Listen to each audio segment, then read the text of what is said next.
What's up, everybody? Welcome to Chaff. This is episode number 168. My name is Zach. I'm one of your hosts, and joining me, as per usual, Ben Fisher. What's up, dude?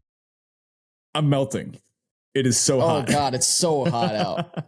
It was like, it's such a tease too, because we had that like brief, maybe 2 or 3 day period where it was like in the 70s and just gorgeous, and like fall felt like it was right around the corner, and then bam.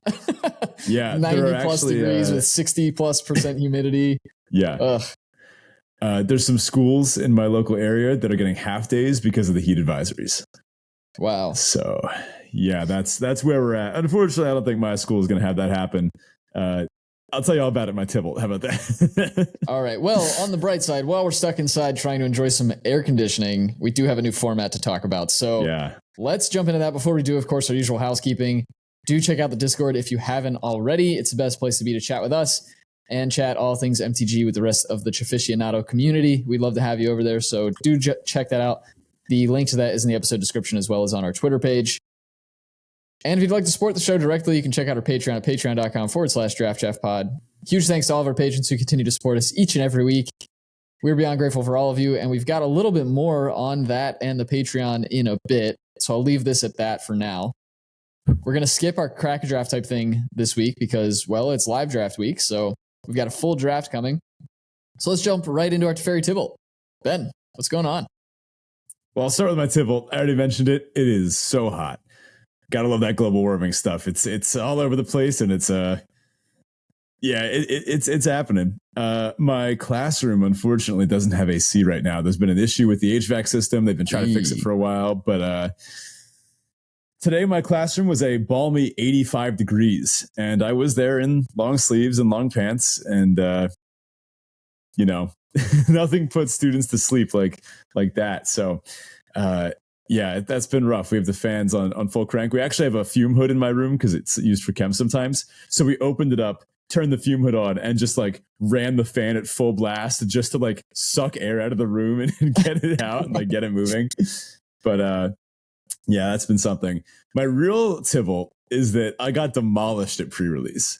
It was just, and this one hurt because I've been trying to remember. I don't think I have dropped a match at pre-release since New Capenna, and not ignoring some of the supplemental sets in between, the ones that have like drafts and stuff. But I don't remember the last time I lost a match at pre-release, and this one it knocked me back down off my pedestal. I've been properly humbled. The RNG or whatever is finally caught up to me. I feel like I had a pretty bad pool, and I built a pretty bad deck with my pretty bad pool.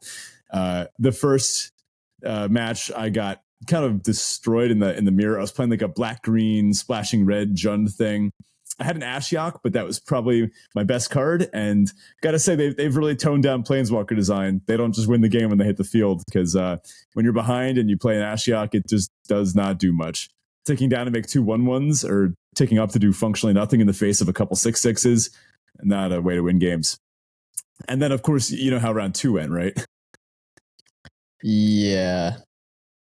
Yeah, Zach crushed me in round 2. Yeah. We finally got paired against each other. It's been a long time since that's happened, and it wasn't round 1, but I did not put on the brakes for that match. Yeah, the gruff sextuplets really ran me over. But and then we finished our match pretty quick. I was like, okay, this deck is not doing it. I'm going to rebuild. I have some blue-black stuff. Let me see if I can make this a better deck. I made a better deck. I'm feeling good. I make some improvements, and then boom, I get the bye. And I'm like, well, all right. Should I just go home? Like, what do I do now? Did play out round 4, which our previous actually had. It was a better match than my first 2 for sure. Better opponents, handsomer, better, kinder, cooler opponents. Wow. No, even then I couldn't squeak it out. So yeah, got the 0-3 technical 1-4. On the bright side, Teferi wise, school started again. I'm excited to have a new school year. I'm getting back in my routines. Did a draft at the gym today. That was kind of fun. So excited to kind of get back into the swing of things. And plus we've got like a new set to enjoy with all this. So my opening, my introduction to Wilds of Eldraine wasn't the best. It's looking up. I already got a trophy in the trophy board. So how about you? What's up?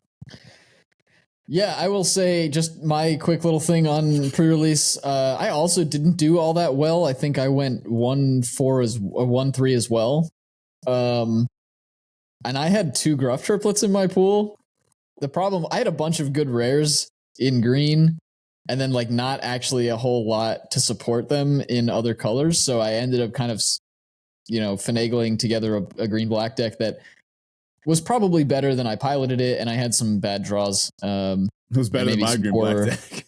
Oh, fair enough. Maybe some poor mulligan decisions that also kind of cost me, but overall, pretty interesting. I mean, double Gruff triplets is phenomenal, especially in a set with like parallel lives and other like token doublers. It's just absolutely ridiculous. I didn't have any of those, but I'll take the double Gruff triplets. My Teferi though is it's a new set. I'm really excited to be drafting this one. This one feels a lot of fun. So far, the games that I've played and the games that I've seen played are relatively unique. Every game seems to have like its own little kind of pockets of fun interactions, and that seems good to me for the longevity of a draft set. I think this one will be fun for quite a while. Haven't really figured out exactly what is like the deck to play right now. The one that I'm most interested in playing is fairies, but I'm not so sure what the exact best deck is just yet. My other Teferi is that I started my new gym routine. I think I mentioned it last week that I was trying to get a new routine together. I usually do that when I get into a rut and either don't find progress or get really bored and find myself making excuses not to go to the gym. So new routine. I'm actually going 5 days a week now, which is more than I've ever gone, but they're shorter workout days. So we'll see how that goes. And then, my Tybalt is just that the weather is totally disgusting and I don't want to be outside. Yeah. Look, I got to recommend the gym draft. It's pretty good. All right, on to our listener question of the week. This week, Dorgan asks, what's your favorite non-Magic related podcast or something that's in a similar format? I've got a couple. I do try to consume a handful of, other Magic limited content, especially podcasts. Some that I've been a particularly big fan of recently that are non-Magic. The Always Sunny podcast. I've always been a big Always Sunny fan. Their podcast is honestly hilarious. It kind of gives you a behind the scenes into some of the makings of the show and just getting more jokes with the creators. So that's a good time. Kind of like a one-off, I guess, real life podcast that I was a big fan of was called S-Town. It kind of describes this one very interesting person with a fascinating life that ties together everything from a Shining-esque hedge maze to hidden gold to murders to local corruption to the education systems to clockmaking. It's fascinating. And if you're a fan of, I guess, I don't know, almost forgotten suburbia, the way that there's kind of been this slide away from certain it's hard to even explain without just going and watching it or listening. I do recommend it highly. I think it's like an NPR investigative journalist that did all this. So highly recommend S-Town. And then I did always enjoy the Wisecrack podcasts, the ones that they would do. Wisecrack, the YouTube channel. They've got some pretty good shows, but unfortunately those kind of all shut down. But the Wisecrack podcasts were always pretty entertaining. I always liked Culture Binge the most. That one kind of kept me up to date on what was happening on the internet. How about you? Yeah, so podcasts are something of like I don't really listen to podcasts too regularly, even though I love them. The one that I continuously go back to is Deep Dive with Ali Abdal. He's a pretty well-known like productivity YouTuber, but he has this podcast where he has people on his show and he just kind of like questions them about like things they do and their life and philosophy and all these different things. And every guest he has on has a different story and has different kind of topics that they're quote unquote experts in or whatever. So they're pretty diverse episodes, and most of them are surrounded around like, business, like running a business or like being a creator or things like that. So topics that I'm interested in, and it's a lot of fun. So that's probably my favorite show and the one that I listen to most regularly. The other ones I listen to are typically like finance related or otherwise like creator related. Yeah, but none are specifically coming to mind at the moment. I do want to turn this one out to the listeners too. Let us know, and Min, let's toss that in the random channel in the Discord. Let us know, like, comment, subscribe. Let us know if you listen to other podcasts. Yeah. The worst part is that like now that we publish these on YouTube, that actually like is something we want people to do. So it's like, wow, yeah, it's relevant again. I forgot about that. Cool, I like it. All right, well, let's move on. So this week we are doing our WOE live draft, but before we do our live draft, we actually have something of a big announcement to make. A little bit bittersweet. If you're new to the show, you may not know that Ben actually writes articles for a website called CardSphere. CardSphere is sort of an alternative to like Puka Trade or those types of things where like you can initiate trades with other players and they can initiate trades with you. And it's kind of seller forward. So if you have cards you want to get rid of and someone has those cards on their want list, you can just say, hey, I'm sending you these cards and you can kind of collect the money. CardSphere handles all that stuff for you. And it's a really sweet platform. We've had a great relationship with the guys over there who run it.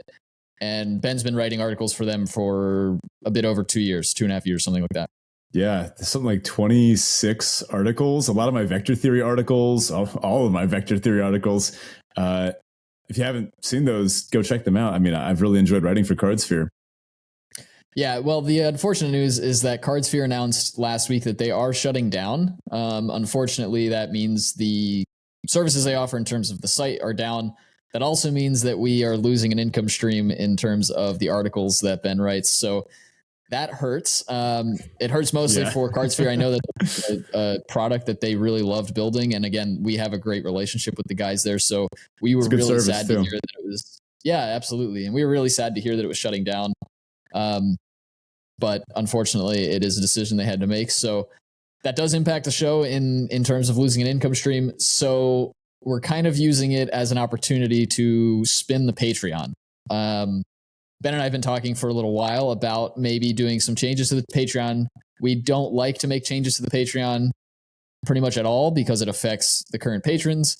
So we don't do this lightly. But given that this was something that was out of our control, we think this is probably a good opportunity for it. So what does that mean? We are making changes to the Patreon. Essentially, we're going to have to unlist and relist our Patreon. And what we're going to do is shift from a monthly subscription to a per podcast subscription option. Don't worry, if you're already a patron, you don't have to spend any more than you are now. You can set limits on how much you want to be charged monthly. So even if you are in a tier that may cost more if you were to pay for every podcast episode, you can set like a dollar amount limit or whatever your currency is, a limit so you don't spend any more than you do today. We don't want to put anybody in any awkward positions like that where it's not something that you can afford or isn't something that you can continue to do if you want to continue to do it. Essentially what that means is we will have to unlist and relist the Patreon page. And because this is super disruptive, it essentially will like kick you out if you're already a patron and force you to like re-sign up. We're going to give all current patrons a free month. So starting October, you won't be charged, as basically just a huge thank you for supporting us and for sort of an apology for the kind of awkwardness of the transition and how we have to do that. That's a limitation of Patreon. We can't just flip a switch and make a change. We have to like relist our whole Patreon page. But that's not all we're doing. Right. We're going to be revamping all the tiers, making it all new and honestly amping it up a bit. Maybe more in line with, honestly, all the other limited podcasts. One's about our size, one's bigger, one's smaller.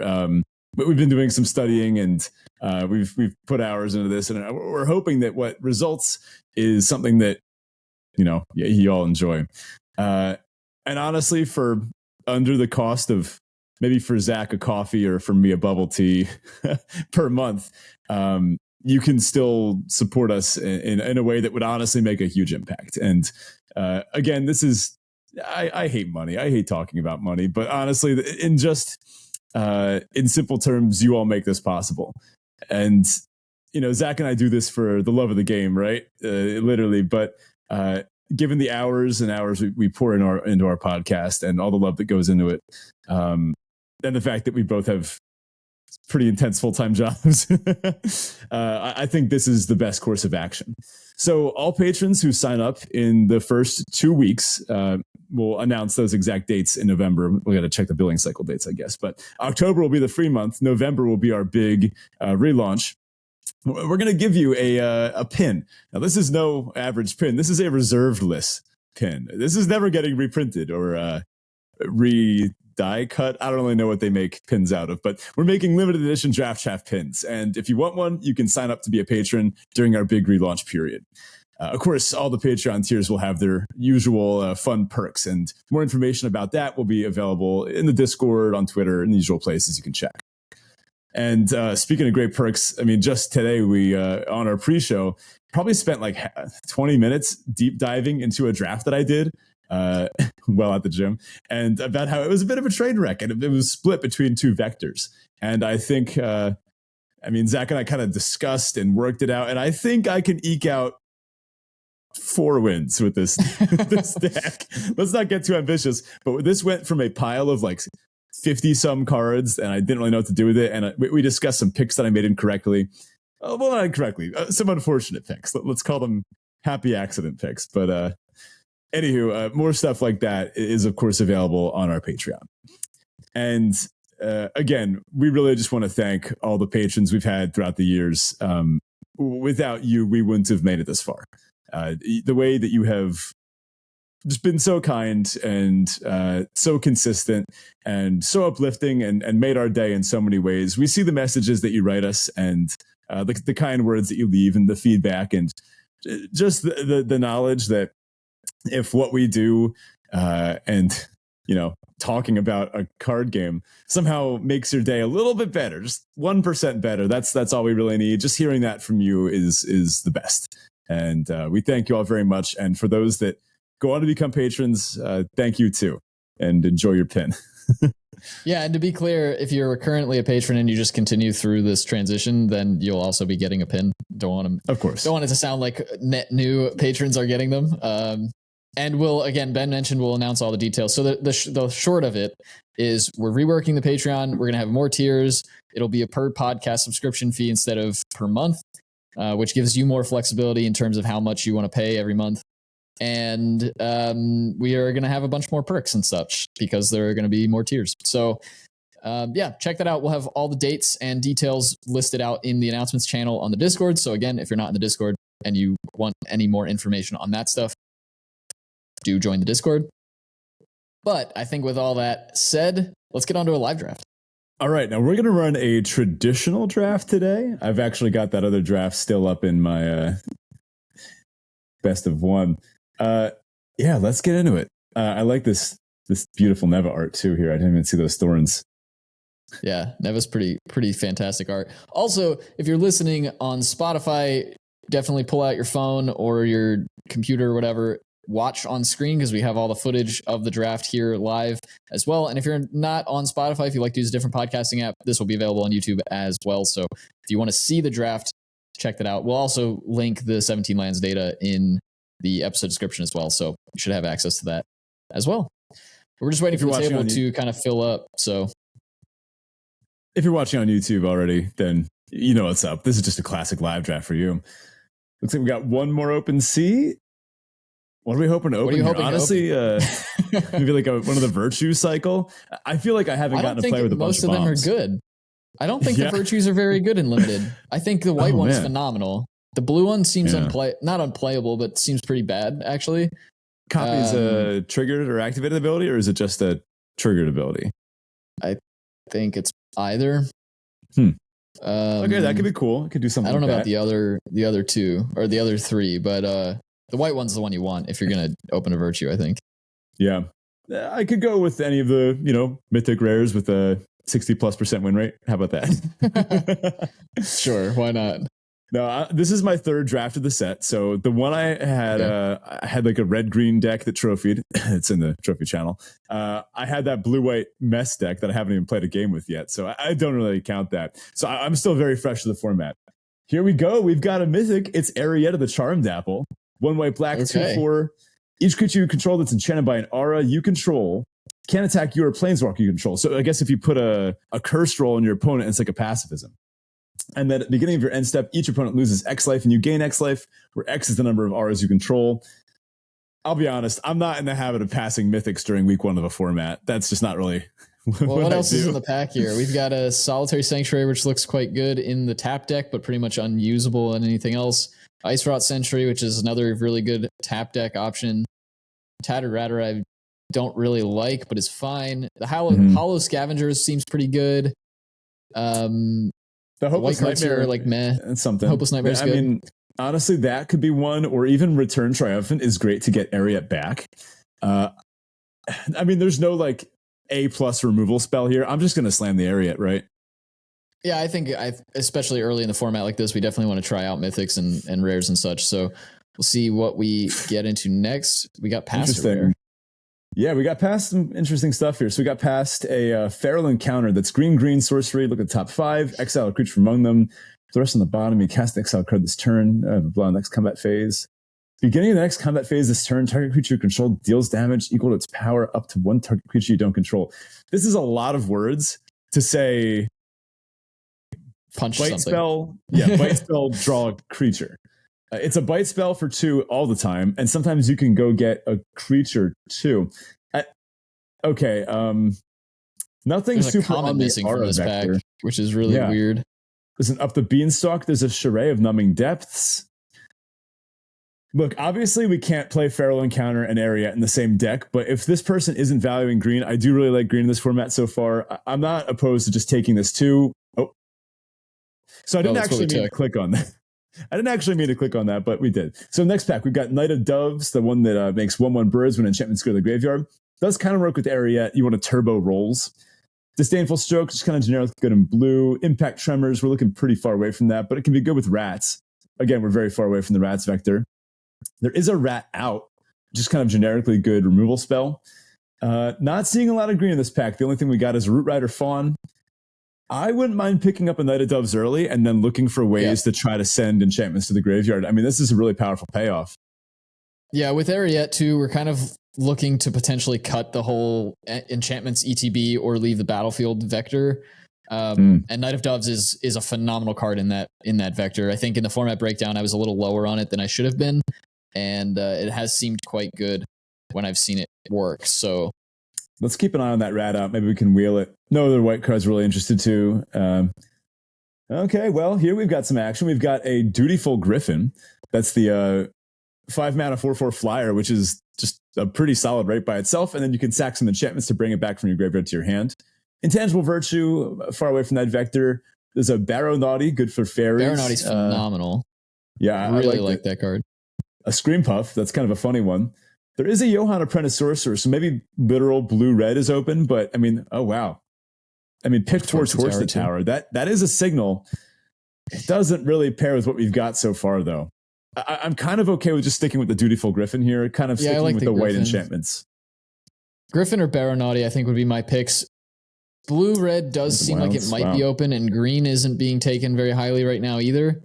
But I think if we cut white hard and we're still getting past white cards, we probably can just have all the white we want in pack 2. Mm-hmm. So here we've got an Apprentice's Folly. Again, blue-red just kind of flowing here. Well, back for seconds. That's the 3 mana bargain. Return up to 2 target cards from graveyard to your hand. If it was bargain, put one of them mana 4 or less onto the battlefield instead. I mean, that seems awesome for like getting back area. This is going to be a high priority target to kill. But some other good options in the pack. We've got a Cooped Up, the pacifism that you can exile, which kind of is a bargain combo too. We've got a Conceited Witch. We've got a Rowan's Grim Search. I don't mind Conceited Witch. I almost feel like we could wheel it though. I think I want to try out the back for seconds. I would go back for seconds or cooped up, I think, in this pack. Cooped up is obviously just an enchantment, an aura that works well with Ariette, one that we can remove from the battlefield whenever we want with Knight of Doves. But back for seconds seems like a fine pickup. We may be able to wheel cooped up, or we probably won't wheel it, but we may be able to pick up a second copy. And now we've got a Savior of the Sleeping, which is another phenomenal card in this whole enchantment going to the graveyard kind of vector. Otherwise in this pack, there's not a lot, but we do see Johan's Stopgap, Misleading Motes, the Hearth Elemental, and Frantic Firebolt, which are all pretty solid red-blue cards. So, wow. Yeah, maybe we should have pivoted, but I'm still seeing these enchantment cards come around. So as long as we can pick up stuff that's going to put auras onto the battlefield, I think we'll be okay. Yeah, this does make me question which pick exactly we were supposed to go into blue-red for. I think if we were in blue-red, we would take the Hearth Elemental out of this pack. Yeah, let's take the Savior of the Sleeping here. I mean, the blue-red player is getting better stuff than us. I will say that. Look, now they get to take like a mark or something. Oh, no, you take the Sprite here if you're in blue-red. Oh, Mocking Sprite. Oh, wow. Yeah, okay. That seems pretty good. For us, there's a Vampiric Rites and an Ego Drain. Ego Drain not really playable outside of fairies, and to be honest, I'm not even sure if it's playable in fairies. Yeah. No white cards in the pack. I think we take the Vampiric Rites. This does imply there's a bunch of white drafters. Yeah, we're probably not going to play it. Is it too late to pivot to green or something and like take the Hollow Scavenger? Or I guess blue, green white? You think Vampiric I feel like Rites all the doesn't make teamer our colors deck have ever? been. I feel like all the I don't know. Oh, we took the Vampiric Rites. Oh man, my. red is flowing. We definitely should have pivoted. 8 towards the tower. Yikes. Is it still too late to pivot? I mean, is it actually too late? Because blue red is so open. I mean, what else am I taking out of this pack? I'm not going to take a Break the Spell. I think I'm probably supposed to take the Torch the Tower here and just kind of see what happens. I don't like this. Yeah. I think our seat is clearly blue-red, but then again, so is the person to our right and left because these cards are passing them too. Unless the person to our left is in blue-red and they're just getting the most ridiculous blue-red deck of all time. So here's our pick 9. We got back to Solitary Sanctuary, although we're pretty far away from the tapping vector. Yeah. I don't think we're going to be playing any of these cards. Maybe we do just take something like a Hollow Scavenger, speculate on that. Well, I can see moving into green-red. Maybe. I would probably just take the Whisper because it works well with the 5 cards that we already have. But yeah, make something discard 2. That's not that bad. Making a roll, I guess. We could make the move into green. I don't know. It just feels strange. There was, Curse the Werefox coming around too. Wow. Troublemaker Black white pivoting into green red, the classic. Into teamer. Yeah, okay. I mean, again, I'd probably take the curse here. Yeah, take the curse. Impact Tremors came back. We're not making tokens, so I'm still not interested. Here, I guess we take the Scarecrow guy, just in case this ends up being a total mess. Well, Red Cap Thief, Bestial Bloodline. I'll take the Brave the Wilds in case we end up making a splashy pile of some kind. We got back a Commune with Nature and a Misleading Motes. Yeah, let's just take the Motes. And a last pick. Yeah, so someone got super hooked up with blue-red there. Wow. Okay. So we've got a Spectre of Mortality here, as well as an Oversold Cemetery. Man, the packs, they're trying to put us back in black-white. Look at our rares and commons. It's a phenomenal black-white pack. I mean, surely we wheel a black card from this pack, right? There's like 4 black cards in this pack that we'd be happy to play. I mean, Oversold Cemetery, you might be able to play if you have enough self-mill. I think we can slam the Spectre of Mortality, though. Spectre's quite good, pick up much.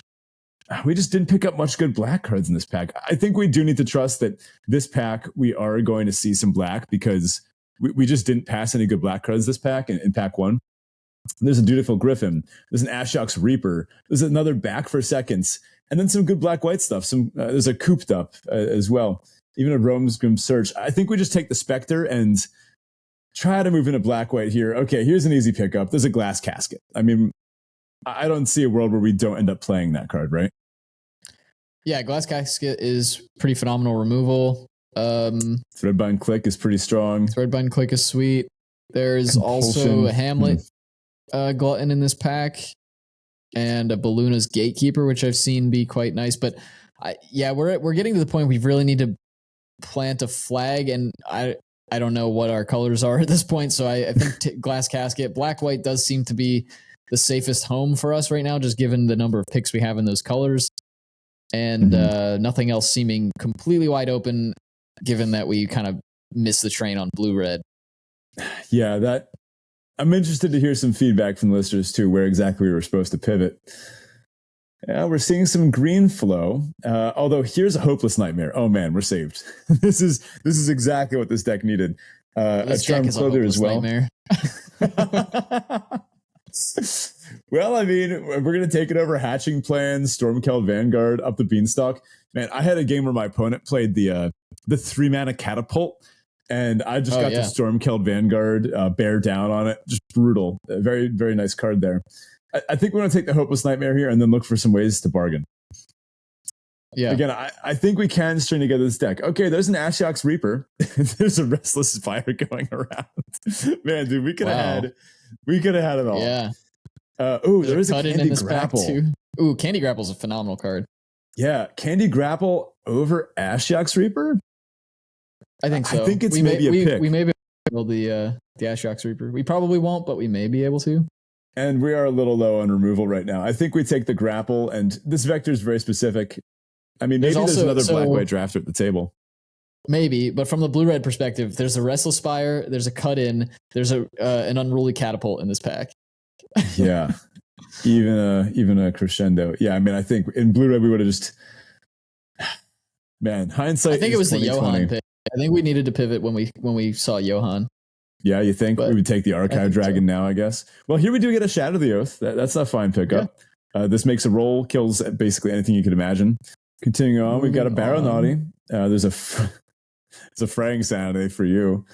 No, we're not playing. Not in this. Chancellor of Tales is cute. There's an Archon's Glory. It is a bargain card, which I don't think we really want that yet.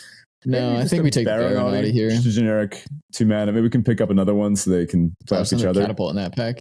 Wow. And there's Monstrous Rage in this one. Oh man, blue-red was so open. Well, not only that, there's not a single black-white card in this pack. Nope. It might be Ginger Brute. Yeah. I'm not happy. Look, when you miss the boat, you miss the boat, right? Oh, we missed it big time. Yeah. Is it nuts to take Welcome to Sweet Tooth? Yeah, it probably is. Play it. I'm gonna take the Rage. Yeah. Oh my goodness. Frantic Firebolt, Grabby Giant, the Borderlands Ranger, or is it Bonders? I think it's Bonders Lands Ranger. At what point do we just start taking red cards and hope that we can salvage this by the end of pack 3? Well, I mean, we did wheel some stuff. This was fine. Yeah, right now our creature count is a little low. I think we can just take a Sweet generic Tooth Witch is totally card. Fine. Yeah, just pick up. It's actually witch. Quite good. It like becomes its own win condition. That's true. Yeah, nothing really for us here. There's an Ego Drain. Just pick it up. We're not playing. This deck never plays Ego Drain. Some stuff here and up the Beanstalk. Moment of Valor. An Edgewall pack.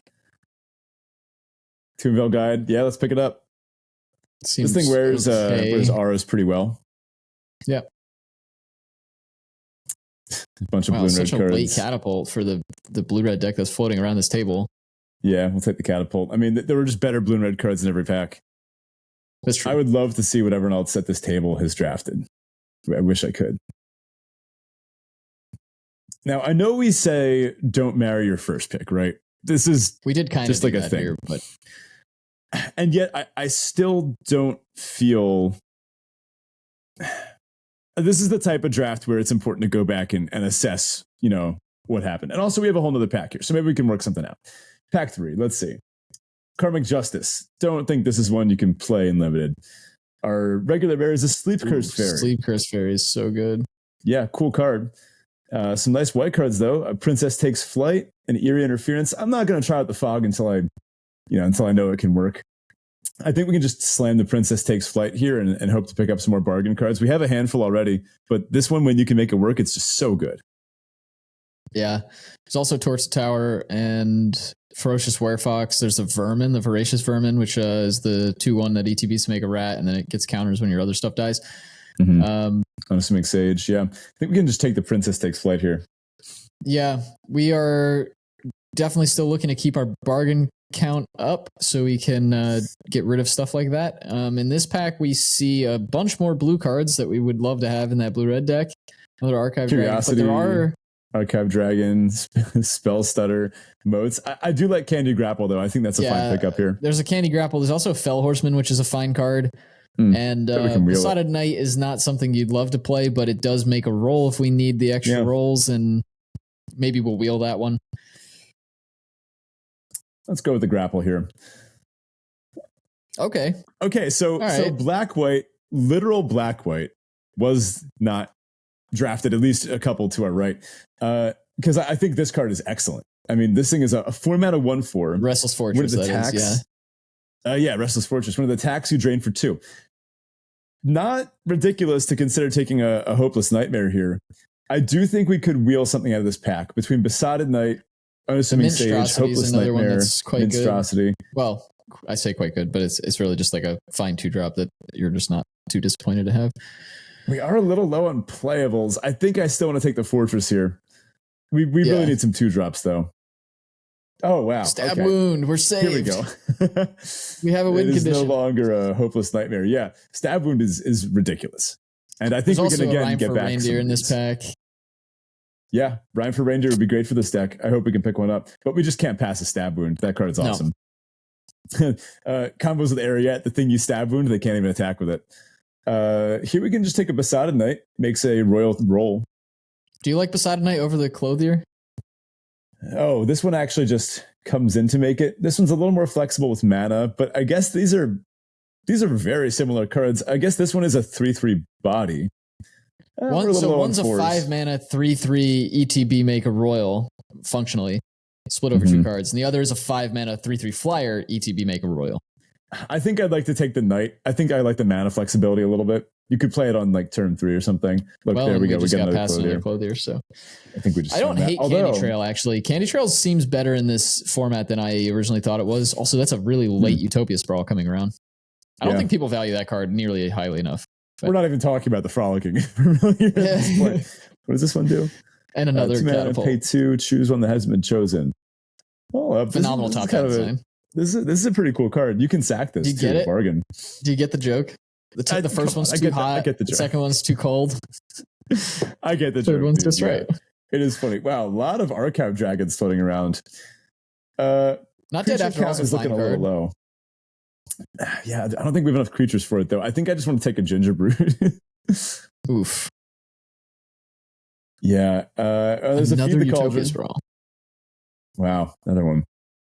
Yeah, Feed the Cauldron, but creature count isn't quite high enough. All right, we need to wheel some of those creatures. But all right, yeah, we'll take it on Unassuming Sage. It's a 2-drop. Sure. Gonna pick 10. Why not?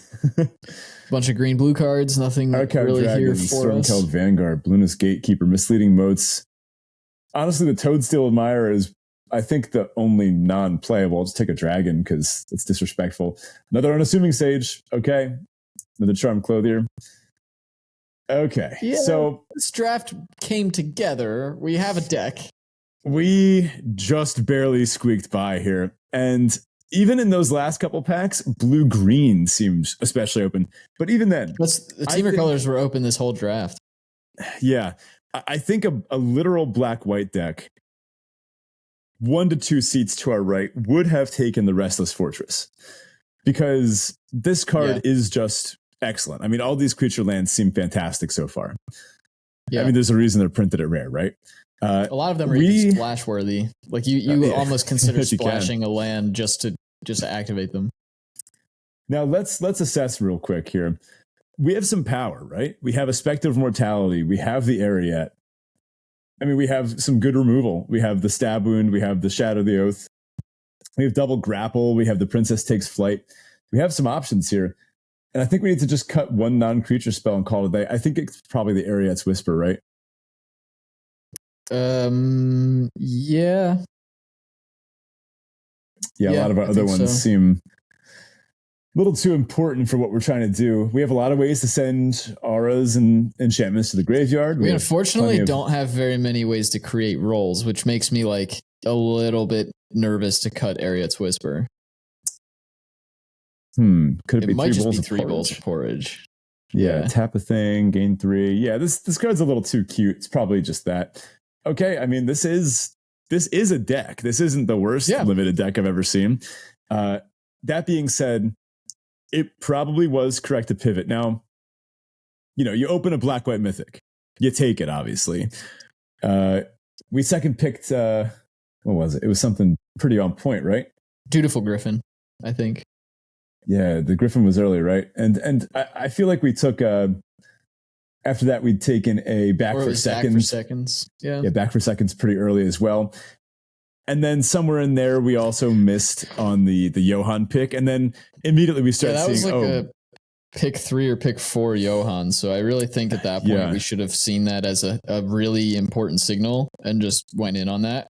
But hey, and yet sometimes my second draft of the format, your third, these things you don't necessarily see these things super early. So give ourselves a little bit of grace there. But clearly there was a pretty bonkers blue-red deck in RC. Yeah, for sure.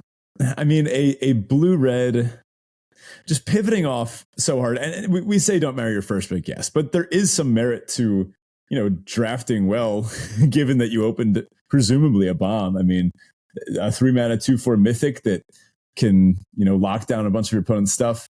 Didn't seem like we got any wicked rolls, or not wicked, cursed rolls to put on our opponent's stuff. But I mean, we still do have a bunch of auras. We got some of the ones that we wanted, although people did pick up some stuff. We have some things that work well with this, like Stab Wound, and just a bunch of ways to work well with this. I do feel like we're going to be triggering Ariette pretty frequently. We have plenty of ways to make rolls. And then just a bunch of good black and white cards, like Dutiful Griffin, Spectre of Mortality. I mean, these are just good value cards. I don't hate our deck. I think it's probably a 6 out of 10. And I think had we moved into blue-red, which I'm not sure would have been the correct thing to do, I think we probably have something like an 8 or a 9 out of 10 blue-red deck. I think seeing Johan that late was just enough to tell us that those colors were open. It does tell you that blue-red is open, right? But it doesn't necessarily say that. It tells you that blue-red are open, but it doesn't necessarily tell you if blue is open or if red is open. Because I can imagine someone there were also like 3 other really good blue cards in that pack, which, yes, there could have been like one much better blue card that they took instead. I get that. I would have taken it as a spec pick because the other card in that pack wasn't like substantially better than it in our deck. So I would have taken it as a speculation and then just, see how things play out. Because then you feel a little bit less. We spent like maybe 3 or 4 picks saying, should we move? And then by then it was like by the time it was very clear that the colors were open, it was way too late. So yeah, I think I would actually like to go back and kind of look at the 17 lands data on this one and just double check like exactly which pick would have made sense to switch. You got it. We have technology. All right, let's actually go back and dissect this. I think this is cool. This is worth doing. So pack 1, pick 1, obviously Ariette. I'm totally fine with that. Now, pack 1, pick 2, this one's a little nebulous. Again, it's still early. I do think just taking the green rare there is fine. This is green, kill a target creature, right? In your average green deck. Yeah. There's nothing explicitly that like the black-white deck would have wanted. I mean, Wicked Visitor, like the EV of getting a good green removal spell is, it's there for sure. I don't feel like we're trying to make like an Esper thing with Saray, so that's fine. Now let's see. Here we see a Disdainful Stroke, the Impact Tremors, Ratcatcher Training. I still don't think there's a signal to move here. No, I think here we're actually liking it. When we see the Knight of Doves, we go, okay, enchantments. Right. And then there's our buddy Johan. It was a much. Okay, so it was a pick 4 Johan. We hadn't seen much red or blue, really. Like, right? Go back a couple picks. We had a Disdainful Stroke. Yeah, maybe like a Living Lectern, but that's just like passable. Like, you don't care. There's a Torch the Tower in pick 2. But I don't think you're supposed to take Torch the Tower here necessarily. No, I agree. And then pick 3, I still think we made the correct pick. Yeah, I agree. This Impact Tremors is... Impact Tremors isn't for the blue-red deck, though. So pick 4, we see it was Dutiful Griffin, Johan, Barrow Naughty. There's an Ice Out and a Torch the Tower are really like the cards that potentially could be considered. Outside of the Johan, I don't see a reason to move. The Johan gives me pause. It makes me think maybe we should be considering blue red, but we haven't seen anything up to this point to say that blue red was wildly open. We haven't seen anything that would make us move toward blue red yet. And here we see a Dutiful Griffin and a Baronauti. Dutiful Griffin's passable, but it is on the enchantments vector. Yeah. And it plays well with Knight of Doves. So I don't see that that's a bad pick. Is Dutiful Griffin that much better than Johann in such that we shouldn't have speculated on Johann? I don't think so. Johann's a 2-color card. I probably still would have gone with the Dutiful Griffin. I agree. Yeah, I don't think you're supposed to take Johann here. I think this is... Or the Baronauti, but either way. This is a really interesting draft. Halfway through, I was like... to be honest, halfway through, I was like, oh man, should we just like... Should we just call it? Are we done? Like, is this our live draft for the set? But all our live drafts for the sets have been really bad, to be honest with you. We've had a lot of bad trophy with half of them, right? So we'll see how this goes. But no, I think Dutiful Griffin is correct to take here. You shouldn't just be like, oh yeah, right now we have a good black-white card, a solid white card, and now we're looking to pick a solid white card along the same vector as our solid white card and solid black-white card. I don't think you're supposed to speculate on like a 2-color, given what we've seen, off vector build around. Given what we've seen in the past 2 packs or the past 3 packs as well, I totally agree with you. There wasn't enough blue or red in those packs to really make it even worth considering. What is pick 5? There's a hint, right? The hint here is Torch the Tower, because the fact that there's a Johann in the pack and a Torch the Tower, no one cares about Red Cap Thief, right? And honestly, Ice Out, it's a cancel with upside.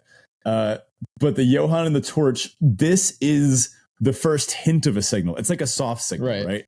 It's not like a hard signal. Like, let's say there was a like another green rare in I don't know, pack 3, right? Pick 3. If there was like another green or like a strong green uncommon, then you'd go, oh, hold up, like there's another good green card. The person to our right does not seem to be valuing green. We should move in. And no, same thing here in pick 4. Now pick 5. So the weird thing with pick 4 though. Yeah. The weird thing with pick 4 is, was this the pack? Oh no, it wasn't this one. I think it was pick 2. Never mind. Pick 2, I think, was the one where there was a common missing, but the everything else was still there. That's right. Yeah. So I don't know what common was taken here, but could be a Candy Grapple, maybe. What do you take, Candy Grapple over Feral Encounter? Pick 1. I don't think so. Me, no. But black, I don't think it's correct to. Black is rumored to be good in this set, you know? So, hold on. Spoilers. That just happened. Let's get back to... so I mean, if you go to like pick 5, I think like we start to kind of see... pick 5 has the Apprentice's Folly, which is maybe another signal, but I haven't seen that card played, so I don't actually know how good it is. I don't even think this card is that much of a bomb either. I think we're supposed to take back for seconds here. Again, there are some hints. Misleading Motes, Flick a Coin, but these are like mediocre blue-red payoffs. Yeah. Yeah. I haven't gotten to play with this card. I did like the vampire version back in, what was it, Crimson Vow, where it only cost 2 mana, and it was 2 mana, deal 1, draw a card, which was obviously busted. Well, this is kind of pinged them too or something. Gives you the treasure back, so it's kind of too yeah, I guess you can sack it to bargain, but it's along a different vector. And Ice Out and Misleading Motes, like these are fine blue cards, but like if you're in black white, you're not seeing Misleading Motes and going, oh shoot, I gotta change over. No, and we weren't. Well, and also there's a Cooped Up in this pack, which is another white card that we probably still would have taken over if Back for Seconds wasn't in the pack, right? We were between those two. Even a Conceited Witch would have been fine. Green hasn't looked open yet either, outside of taking the Feral Encounter. Yeah. But we know by the end of the draft, Teamer is there, like all 3 of those are wide open. So very interesting. So it seems that someone to our right, or maybe multiple people to our right, pivoted sometime during late pack 1 to pack 2, right? Well, this is the pack. So now for listeners who aren't watching, pack 1, pick 6, we see a Hearth Elemental, a Frantic Firebolt, Johann Stopgap, Misleading Motes. This is a pack that's like, okay, blue-red's open. Yeah. Now in this like pack, this having added up everything prior to this, I think at this point you're pretty obviously seeing blue red's open. Is it too late to switch now? Given there's a Savior of the Sleeping in the pack, which is an on-vector card. Late? Yeah. Is it too late to switch? I don't think so. I think we could have reasonably switched. We could have taken the Hearth Elemental or even the Graceful Takedown. I don't think that's ridiculous either. Or even the Frantic Firebolt. Although I think you want the high number of instants and sorceries before you want the payoff. I think Hearth Elemental would have been the thing to take if we decided in our reasoning, okay, we should move into blue-red. Because, look, there's 4 solid blue-red cards in this pack. But it's also not unreasonable to say, I mean, this is pick 6. You can just say, oh, this pack must have been stacked for that blue-red deck. The Savior of the Sleeping, again, it's on Vector. Pick 7. I mean, there's the Mocking Sprite. The Witch's Mark, discard 2 draw to make a Wicked roll. I think at this point it's pretty clear that, like, given everything we've seen added together, and then this we get past a Mocking Sprite, blue red is open. Like this at this point, I'm confident blue red's open.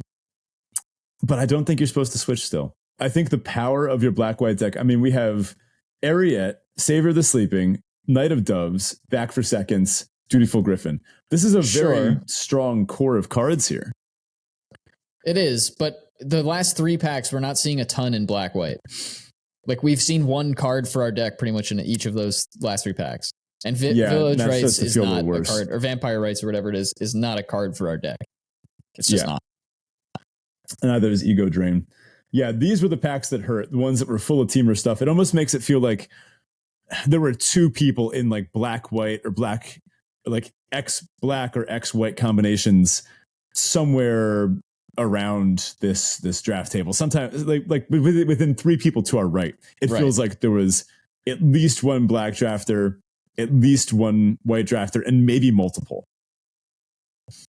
Then in here in pack 8, pack 8 is the one that gets really absurd, and I think this is the one that made us go, oh shoot, like something went wrong. I thought it pack 6. I think the one that had the other 4 red and blue cards. Yeah, the Hearth Elemental, Stopgap, Frantic Firebolt. But even here, after having seen a Johan come by, and in a Princess's Folly, like nobody's in red blue. This is enough to tell me. That's true. I would have. Yeah. I was confident at this point. Red blue's open. Which then the Johan didn't come back. How much to? No, it didn't. Right? But we cut so much blue red. We could have cut so much blue red by then that pack 2 and 3 probably would have been pretty open. Maybe not, because there are a lot of good blue-red cards in the pack, so we might have ended up with 2 blue-red drafters. This also could just be a case of there weren't very many white and black cards opened, and there were like 2 white-black drafters to our right, and we were just last in line to get the cards, so we didn't see very much. We still have a deck, and it's going to do things, but I agree. I think if there was an exact, and this is why we pulled up the data, right? This is why 17 lands is great. I think if there was an exact moment at which it was correct to switch, I think it would have been pick 6. And I think it would have been taking the Hearth Elemental over the Savior of the Sleeping on the grounds of, we have seen enough blue-red cards coming by. The deck appears to be open.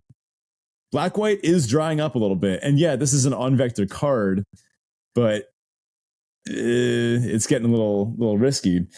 And should we wind up in a blue-red deck instead of a black-white deck, we would prefer to have the power of Hearth Elemental over the contribution that Savior of the Sleeping would have if we end up with a black-white deck. We're saying that like the EV of the Hearth Elemental is much better should we switch into blue-red than the EV of the Savior of the Sleeping in our existing black-white vector. Now, I will say, had those cards been swapped and we had, instead of having a Knight of Doves in the deck already, we had a Savior of the Sleeping, and in pick 6, there was a Knight of Doves instead of a Savior of the Sleeping, I think that changes the math quite a bit, because Knight of Doves, in my book, is a better payoff for the enchantment of course dying deck than Savior of the Sleeping. You'd rather make a 1/1 bird than a 1/1 counter. So I think there's an argument to be made, again, given what we've seen in the last 5 picks, we see this pack with really high quality blue-red cards. And the Savior of the Sleeping, maybe we do take the speculation on Savior of the Sleeping is a good card in our deck, but on the chance that black-white's not open, which we kind of are starting to consider if we're really paying attention to all the cards in each of these packs. Black-white might not be open. I'd rather speculate on a really good blue, like red card that can fit into a few other decks instead of the one savior, which only fits into our deck. Though you could also make the argument that cutting the enchantment thing, which is what we were trying to do, would lead to other people not taking them in pick 2 or in pack 2. But this was interesting. And then again, pick 8 here, Frantic Firebolt, Mocking Sprite, Torch the Tower. This is another pack. There are 3 phenomenal cards for the red-blue deck. Yeah. And I mean, this pack 1 pick 8 is just ridiculous. It looks like not a single blue or red card was taken from the pack. Almost implying that there were, I mean, think about it. Like, how many red drafters were to our right at that point? 0? Or there might have, no one took a red card from this pack, I don't think. There might have been like Firebolt, one Thief, at Slinger, like Tower. 2 or 3 spots to our left. So it's like one of the last drafters to pick up these cards. And by that point, you know, they're getting everything. They're getting hooked up. So yeah. Wow, what a draft. Definitely not a boring one. I was worried that we'd have an on the rails black-white easy time Ariete deck. Kind of glad that we didn't, because, you know, this is much better than that. You know, it's funny. I just told my students today that you don't learn anything by getting things right the first time. And this, I think, is a pretty good example of that, right? I mean, this is a great example of a very tight call. If I were at the Pro Tour, I think I probably would have. It's hard to say. And like, if you run this like draft scenario a million times, how many of those times would you like pivot, and on which of those picks would you pivot? I don't know. This is why limited is the best format, right? Because we could wax poetic about this for another hour, just breaking down the minutia of a pack 1 pick 8. Yeah. And I think that says a lot about the format too, but it may say more about how this particular draft just broke. The packs broke a certain way. And I do think we got a little unlucky somewhere along the way. I guess. But listener, we would love to hear what you have to say about this. Would you have pivoted pack 1, pick 6? Would you have pivoted earlier? Would you have not pivoted? What would you have done in this seat? Again, the link to all the 17 lands data will be in the episode description. And if you're not watching on YouTube or Spotify, there is video available on both of those platforms as well. So you can watch along with the draft if you'd like. Do check out the Discord either way. If you're not already in there, we would love to have you over there. And again, Patreon support is kind of paused right now for new patrons. You can't sign up while we're in the middle of kind of setting up this transition. But if you're interested in that limited edition pin and seeing any of the new sort of perks and tiers that we're setting up, look out for details on that in the announcements channel. That go live will be sometime in November. We don't have an exact date yet, but we wanted to give you all plenty of heads up as to when that would happen. If you want to find us on social media, we're on Twitter at DraftChaffPod. Thanks, folks, and we'll catch you next week. So I had an interesting day 1 of classes. Okay. Every day of school is an interesting day 1, but for teachers, there's always some sort of surprise. I did hear that some of my other teacher friends had it worse than me. At one of my friends' schools, the power went out entirely, so they had no Wi-Fi, no internet access, no rosters even for some classes. Apparently, they got let out early. But day 1, I usually make friendly conversation with my students. I do a nice kind of like opening icebreaker where it also helps teach them the scientific method that we use in our class. So what I do is we run through some of the intro stuff. I tell them, you know, who I am, my background, astrophysics, all that good stuff. And then I place 20 compasses on the front table. And the first thing I ask them to do in class is I say, okay, what do you observe? And they look at the 20 compasses and they say, oh, well, they're all different colors. Most of them are pointing the same way. Some are red, some are blue. There's 20 of them. They'll usually count. And those are all relatively tame.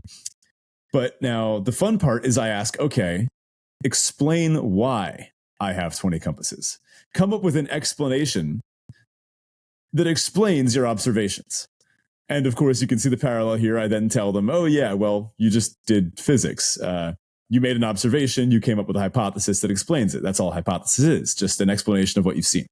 And this is where it goes off the rails a little bit, because now I'm asking students to come up with wild ideas about why I own 20 compasses. And let me just run you through some of my favorite responses I've gotten, including this year. I have a compass fetish. I have to have them.